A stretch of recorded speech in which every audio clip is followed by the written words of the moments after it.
Que la paix, la lumière et la présence d'Allah soient avec vous, chers frères et sœurs en islam. Il existe dans cette vie des moments où le cœur se sent lourd, comme si une ombre invisible pesait sur l'âme. Pourtant, il existe aussi une lumière capable de dissiper toutes les ténèbres, une protection invisible, mais puissante qu'Allah accorde à ceux qui se rapprochent sincèrement de lui. As-tu déjà ressenti que ton âme cherche quelque chose de plus profond? As-tu parfois l'impression que certaines pensées négatives ou certaines épreuves dépassent la simple réalité matérielle? Pourquoi certaines personnes semblent protégées, apaisées, même au milieu des tempêtes? Dans cette vidéo, nous allons découvrir pourquoi les démons n'osent plus s'approcher des musulmans qui adoptent certaines pratiques spirituelles puissantes. Nous allons comprendre comment la foi vivante devient un bouclier invisible et comment, comme l'explique le docteur Zakir Naik, la protection d'Allah est une réalité concrète pour celui qui l'invoque sincèrement. Allah dit dans le Coran, « En vérité, Satan n'a aucun pouvoir sur ceux qui ont la foi et qui placent leur confiance en leur Seigneur. » Sourate An-Nahl 16, 99. Abonne-toi à Paroles qui réveille, like, commente et partage cette lumière autour de toi. Cette vidéo n'est pas un hasard. Elle est une lumière envoyée par Allah pour toi. C'est une mission divine. 1. Le dhikr, le bouclier invisible contre les démons. Il existe une arme silencieuse que beaucoup sous-estiment, une arme qui ne fait pas de bruit, qui ne se voit pas, mais qui fait trembler l'invisible. Cette arme, c'est le dhikr, le rappel d'Allah.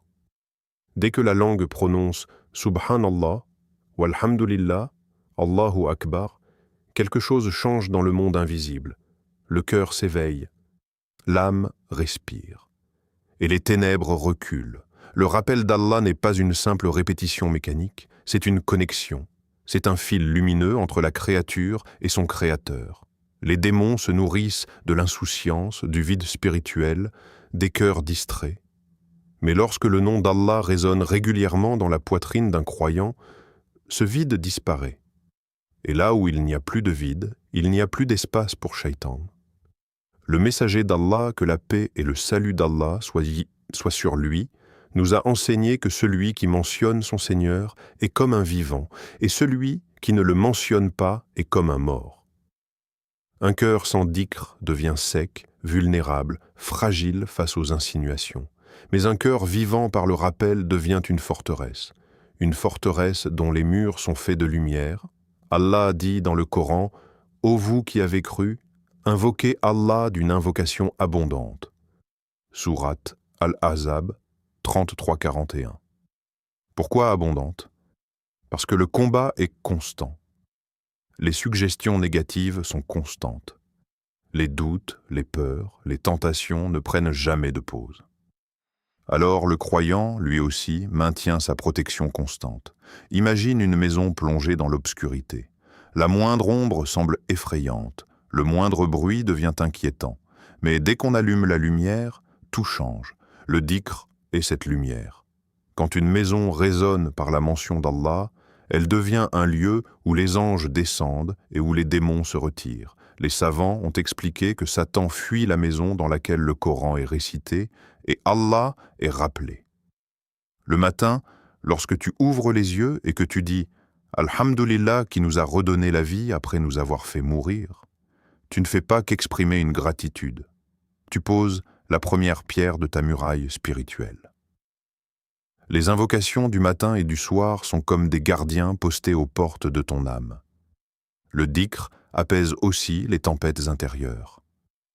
Allah dit « C'est par le rappel d'Allah que les cœurs se tranquillisent. » Sourate Ar-Ra'd 13-28. Un cœur apaisé est un cœur difficile à manipuler. Shaitan travaille par agitation, par anxiété, par confusion, mais quand le cœur est stable, enraciné dans la certitude d'Allah, les chuchotements perdent leur force. Même dans les moments de faiblesse, le dhikr agit. Quand tu te sens triste et que tu dis « Hasbiya Allah wa ni'ma al-wakil » « Allah me suffit et il est le meilleur garant », tu rappelles à ton âme que tu n'es pas seul. Et Satan déteste cette conscience. Il préfère que tu penses que tu es abandonné. Le dhikr transforme aussi l'identité du croyant. Il ne se définit plus par ses peurs, ses erreurs ou ses épreuves. Il se définit par sa relation avec Allah. Et lorsqu'un serviteur place Allah au centre de sa vie quotidienne, il devient difficilement atteignable. Ce n'est pas une théorie spirituelle, c'est une réalité vécue.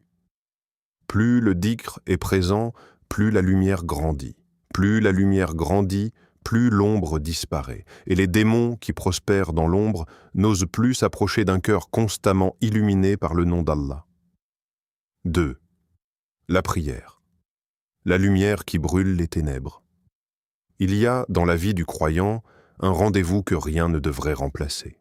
Un rendez-vous fixé 5 fois par jour, au-delà des occupations, au-delà du bruit du monde. Ce rendez-vous, c'est la salat. Ce n'est pas un simple rituel répété par habitude. C'est une rencontre, une élévation. Une lumière descend du ciel pour protéger le cœur.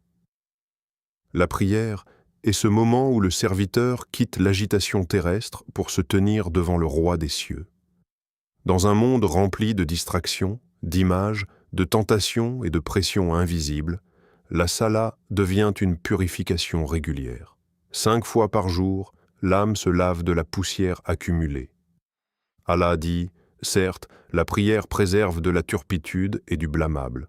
Sourate Al-Ankabut 29, 45. Pourquoi la prière protège-t-elle? Parce qu'elle reconnecte. Elle rappelle au croyant qui il est et à qui il appartient.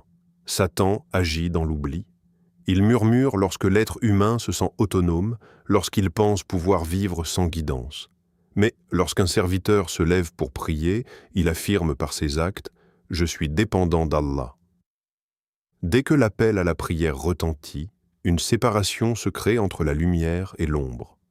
Le prophète, que la paix et le salut d'Allah soient sur lui, nous a enseigné que Satan fuit lorsque l'adhan est prononcé.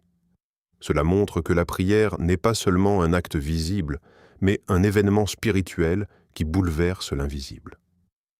Lorsque le croyant se tient debout en prière, il récite la parole d'Allah. Il glorifie, il demande, il implore. Chaque verset récité illumine une partie du cœur. Chaque inclinaison affaiblit l'orgueil. Chaque prosternation brise une barrière invisible entre le serviteur et son Seigneur. La prosternation est le moment le plus puissant. Le prophète, que la paix et le salut d'Allah soient sur lui, a dit que le serviteur est le plus proche de son Seigneur lorsqu'il est prosterné.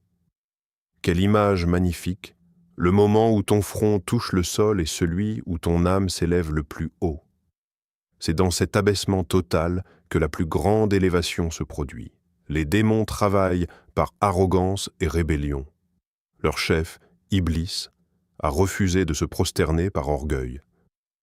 Alors que fait le croyant? Il se prosterne volontairement, par amour et par obéissance. Chaque prosternation est une humiliation pour Shaitan. Chaque sajda est une déclaration silencieuse. Je choisis l'obéissance. La prière constante crée une lumière cumulative. Ce n'est pas seulement l'effet d'une seule salat, mais la régularité qui transforme le cœur. Un cœur qui prie à l'heure devient discipliné. Et un cœur discipliné est difficile à détourner. Même dans les moments de faiblesse, la prière agit comme un refuge. Lorsque l'angoisse serre la poitrine, lorsque les pensées deviennent lourdes, se lever pour prier change l'atmosphère intérieure. Le monde peut être chaotique, mais dans la prière, tout retrouve un ordre. Il y a un début, Allahu Akbar. Il y a une fin, Assalamu alaykum. Entre les deux, il y a un dialogue sacré. La salat n'éloigne pas seulement les péchés, elle renforce la conscience d'Allah. Et lorsqu'Allah est présent dans la conscience d'un serviteur, Shaitan perd son influence. Il peut murmurer, mais sa voix devient faible face à un cœur habitué à se tenir devant son Seigneur. 5 fois par jour, le croyant rallume sa lumière. 5 fois par jour, il répare les fissures invisibles. 5 fois par jour, il rappelle à son âme que la vraie force ne vient pas de ce monde, mais de celui qui l'a créé. Et ainsi, la prière devient une flamme continue, une flamme qui brûle les ténèbres avant même qu'elles ne s'installent. 3. La lecture du Coran. Une protection active. Il existe sur cette terre une parole qui n'est pas humaine. Une parole qui n'est ni limitée par le temps, ni affaiblie par les siècles. Une parole qui descend du trône d'Allah vers le cœur du croyant. Cette parole, c'est le Coran. Et lorsqu'il est récité avec foi, il ne laisse rien intact dans l'âme. Il éclaire, il purifie, il protège. Le Coran n'est pas seulement un livre posé sur une étagère, ni une récitation réservée au mois de Ramadan. C'est une protection vivante, une armure invisible. Le prophète, que la paix et le salut d'Allah soient mis sur lui, a enseigné que celui qui récite Ayat al-Kursi, avant de dormir, sera protégé toute la nuit, et qu'aucun démon ne pourra s'approcher de lui jusqu'au matin. Quelle promesse puissante! Une simple récitation, mais une protection complète. Pourquoi? Parce que la parole d'Allah porte en elle une autorité que rien ne peut défier. Shaitan peut chuchoter, embellir le mal, semer le doute. Mais face aux versets d'Allah, ses suggestions s'effondrent. Le Coran expose ses ruses, dévoile ses pièges, rappelle sa faiblesse. Allah dit « Nous faisons descendre du Coran ce qui est une guérison et une miséricorde pour les croyants. » Sourate Al-Isra 17, 82. Une guérison. Cela signifie que le Coran soigne les blessures invisibles, les doutes, les peurs, les tristesses profondes. Shaitan agit souvent dans ces fissures émotionnelles, mais lorsque le croyant nourrit son cœur par la récitation régulière, ces fissures se referment. Chaque verset récité avec réflexion agit comme une lumière. Pas une lumière abstraite, mais une lumière réelle dans le cœur. Plus cette lumière grandit, moins l'obscurité trouve de place. C'est une loi spirituelle. La lumière et l'ombre ne cohabitent pas. Lorsque tu ouvres le Coran, même si ce n'est que quelques versets, tu invites la présence des anges. Les savants ont mentionné que les maisons dans lesquelles le Coran est récité deviennent vastes pour leurs habitants et lumineuses pour les cieux. En revanche, les maisons délaissées par la récitation deviennent lourdes, étroites, vulnérables. Imagine une maison où chaque jour résonne la parole d'Allah. Le matin, quelques vers après le Fajr. Le soir, une récitation avant de dormir. Cette maison n'est plus un simple espace matériel. Elle devient un sanctuaire, un lieu protégé. Les démons n'aiment pas les endroits où la vérité est proclamée. Le Coran renforce aussi la certitude. Shaitan s'attaque souvent à la foi par des questions subtiles, des doutes silencieux. Mais le Coran répond. Il raconte l'histoire des prophètes, leurs épreuves, leur patience, leur victoire. Il rappelle que le mal existe, mais qu'il est limité. Il rappelle que la miséricorde d'Allah dépasse toute chose. Même la simple écoute attentive du Coran transforme l'atmosphère intérieure. Le cœur qui s'habitue à ces versets reconnaît leur beauté, leur profondeur, leur équilibre. Il devient plus sensible au bien, plus résistant au mal. La protection du Coran n'est pas symbolique, elle est active, elle agit pendant que tu dors, elle agit pendant que tu travailles, elle agit lorsque tu te sens faible. Chaque lettre précitée est une récompense, mais aussi une barrière. Plus le Coran est présent dans ta vie, plus Shaitan devient distant. Car il sait qu'il ne peut pas manipuler un cœur nourri par la vérité. Il sait qu'il ne peut pas obscurcir un esprit éclairé par la révélation. Ainsi, le croyant qui tient fermement au livre d'Allah ne marche jamais seul. Il marche avec une lumière devant lui. Une lumière qui guide ses pas, qui protège son âme et qui repousse les ténèbres avant même qu'elles ne s'approchent. 4. La confiance totale. En Allah, tawakkul. Il y a une arme intérieure que peu de gens comprennent vraiment. Une force silencieuse qui ne fait pas de bruit, mais qui détruit les stratégies invisibles avant même qu'elles ne prennent forme. Cette force, c'est le tawakkul, la confiance totale en Allah.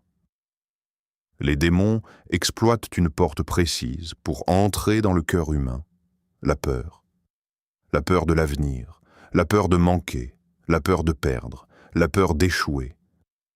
Shaitan amplifie les scénarios négatifs, exagère les dangers, embellit les catastrophes imaginaires. Il murmure « Et si tout s'effondrait? Et si tu n'y arrivais pas ?»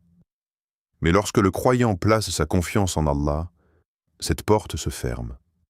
Allah dit « Et quiconque place sa confiance en Allah, il lui suffit. » Sourate At-Talaq 65, 3. Il lui suffit. Quelle parole immense. Cela signifie qu'aucune force n'était nécessaire en dehors d'Allah. Aucune protection supplémentaire. Aucun appui caché. Lorsque le cœur accepte profondément que tout est entre les mains d'Allah, les insinuations perdent leur impact. Le tawakkul n'est pas de la passivité. Ce n'est pas s'asseoir et attendre que les choses tombent du ciel. Le prophète, que la paix et le salut d'Allah soient sur lui, a enseigné à un homme de d'abord attacher son chameau, puis de placer sa confiance en Allah. L'action et la confiance vont ensemble. Le croyant agit avec responsabilité, mais son cœur repose sur Allah, pas sur ses propres capacités. Satan veut que tu crois que tout dépend uniquement de toi. Il veut que tu te sentes isolé face aux épreuves. Mais le tawakkul te rappelle que tu n'es jamais seul. Derrière chaque événement se trouve la sagesse divine. Derrière chaque difficulté se cache une permission d'Allah. Quand une personne développe cette certitude, quelque chose change profondément. L'inquiétude diminue. Les scénarios catastrophiques perdent leur force. Les pensées sombres ne trouvent plus d'écho. Le tawakkul transforme la perception des épreuves. Au lieu de voir un mur, le croyant voit une porte. Au lieu de voir une fin, il voit une étape. Il comprend que rien ne peut le toucher sans que cela soit inscrit. Et si c'est inscrit, c'est que cela a un sens. Les démons aiment les cœurs instables. Les cœurs oscillent entre l'espoir et le désespoir. Mais un cœur ancré dans la confiance devient stable, et la stabilité est une forteresse. Même dans les moments les plus difficiles, le tawakkul agit comme un ancrage. Perte d'emploi, maladie, trahison, incertitude. Le croyant ressent la douleur, oui. Il n'est pas insensible. Mais au fond de lui, il y a une certitude plus grande que la peur. Allah contrôle tout. Cette sérénité intérieure devient une barrière infranchissable. Shaitan peut tenter de souffler, mais il trouve un cœur qui répond « Allah me suffit ». Il peut tenter d'effrayer, mais il trouve une âme qui dit « Rien ne m'atteindra sans sa permission ». Le tawakkul donne aussi du courage. Car lorsque tu sais que ton destin est entre les mains du plus miséricordieux, tu oses avancer, tu prends des décisions avec foi, tu affrontes les défis sans être paralysé. La confiance totale en Allah illumine l'intérieur, elle apaise la respiration, elle stabilise les pensées.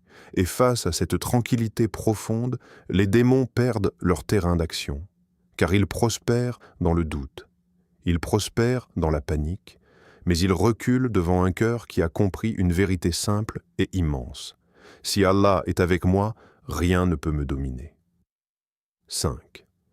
La pureté du cœur et le repentir sincère. Il y a une bataille silencieuse qui se joue à l'intérieur de chaque être humain. Une bataille entre la lumière et l'ombre, entre la sincérité et l'orgueil, entre le retour vers Allah et l'éloignement progressif. Les démons ne deviennent forts que lorsque le cœur s'alourdit de péchés non regrettés, lorsque l'âme s'habitue à l'erreur au point de ne plus la ressentir. Shaitan ne cherche pas seulement à faire tomber. Il cherche à faire rester à terre. Il murmure après la faute « Tu es trop loin pour revenir, tu as trop péché. À quoi bon te repentir ?» Il tente de transformer l'erreur en désespoir. Car il sait qu'un péché suivi de repentir affaiblit son emprise, mais un péché suivi d'orgueil ou de négligence renforce son influence. Le messager d'Allah, que la paix et le salut d'Allah soient d'un moi sur lui, a dit « Tous les fils d'Adam commettent des fautes, et les meilleurs de ceux qui commettent des fautes sont ceux qui se repentent. » Ce hadith change tout. Il nous rappelle que la perfection n'est pas exigée, mais le retour sincère l'est. Le repentir sincère, at-tawba, n'est pas une simple parole prononcée rapidement. C'est un mouvement profond du cœur. C'est reconnaître son erreur sans justification. C'est ressentir un regret réel. C'est décider de ne pas persister. Et surtout, c'est revenir vers Allah avec espoir. Chaque larme versée dans la nuit a une valeur immense. Lorsque personne ne voit, lorsque le silence enveloppe la pièce, et que le serviteur lève les mains en disant « Ya Allah, pardonne-moi », le ciel s'ouvre à cette sincérité. Les démons assistent à cette scène avec frustration, car ils avaient cru que la chute était définitive. Le péché laisse une trace sombre sur le cœur. Le prophète, que la paix et le salut d'Allah soient sur lui, a expliqué que lorsqu'un serviteur commet une faute, un point de noir apparaît sur son cœur. S'il se repent, ce point est effacé. Mais s'il persiste, le point s'élargit jusqu'à obscurcir le cœur. Voilà pourquoi le repentir est une purification réelle, pas symbolique. Un cœur purifié devient sensible. Il ressent à nouveau la présence d'Allah. Il retrouve la douceur dans la prière. Il goûte la sérénité dans le dhikr. Et cette sensibilité spirituelle devient une lumière que les démons ne supportent pas. L'orgueil est l'arme préférée de Shaitan. C'est par orgueil qu'il a refusé d'obéir à Allah. Alors chaque fois qu'un être humain s'humilie devant son Seigneur, il contredit l'essence même de Shaitan. Se repentir, c'est dire « Je ne suis pas parfait, j'ai besoin de ta miséricorde ». Et cette humilité détruit les racines de l'arrogance. Le repentir constant maintient le cœur vivant. Même si l'erreur se répète, tant que le retour est sincère, la porte reste ouverte. Allah aime ceux qui se repentent. Cette promesse est une source immense d'espoir, car elle signifie que la relation avec Allah ne se brise pas par la faute, mais par l'abandon du retour. Lorsque le cœur appartient à Allah, il devient protégé. Non pas parce qu'il ne tombe jamais, mais parce qu'il se relève toujours. Shaitan perd son pouvoir sur celui qui refuse de rester dans l'obscurité. La pureté du cœur n'est pas l'absence totale d'erreur. C'est la capacité de revenir rapidement. C'est la vigilance intérieure. C'est la conscience que chaque jour est une nouvelle opportunité. Et face à un cœur qui se purifie régulièrement, qui pleure en secret, qui implore en silence, les démons reculent. Car ils savent que ce cœur n'est plus un terrain facile. Il est devenu un espace illuminé par le pardon, renforcé par l'humilité et protégé par l'amour d'Allah. Mes chers frères et sœurs, aujourd'hui nous avons découvert une vérité puissante. Les démons n'ont aucun pouvoir sur le croyant qui s'attache sincèrement à Allah. Le dhikr construit une forteresse. La prière illumine le cœur. Le Coran protège. La confiance en Allah rassure. Le repentir purifie. Ce ne sont pas des gestes symboliques, ce sont des armes spirituelles réelles. Comme l'explique souvent le docteur Zakir Naik, l'islam n'est pas une théorie, c'est un mode de vie qui transforme l'invisible et le visible. Peut-être que tu traverses une période difficile. Peut-être que ton cœur est fatigué, mais rappelle-toi, tant que tu te tournes vers Allah, aucune force obscure ne peut dominer ton âme.